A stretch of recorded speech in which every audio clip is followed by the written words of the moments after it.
Hey guys, welcome back. In today's video, I'm going to show you how you can create a brand new Facebook account. So first of all, what we will need to do is head over to our Facebook app. Once we have opened up Facebook here, as you can see, I've already got an account, but then I can click on create new account.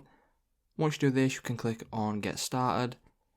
And then you will need to start now by putting in your first and last name. Once you've put in your first and last name, what you can do is click on the next button.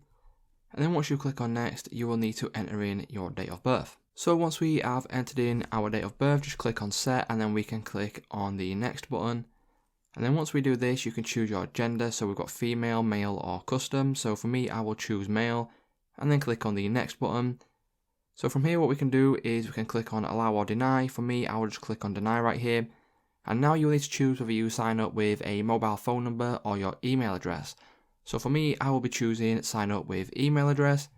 And now here is where you put in your new email. So once you've put in your email address, you can then click on the next button and then you can create a password. Once you have created a password, you can just click on the next button and then you'll be brought to this page right here. And you can choose now whether you want to save or not save your login information. So for me, I will just click on save. And then once I've done that, I can then click on agree. Once you click on agree, it will probably take a couple of seconds before your account is then finalized.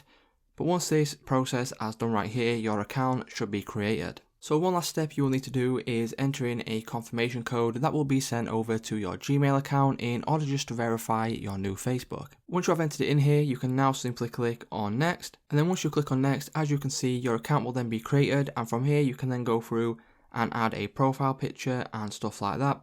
So as you can see guys, my new Facebook profile has now been created, so it's just that simple. If this video did help you out, please leave a like on today's video and I will see you in the next one.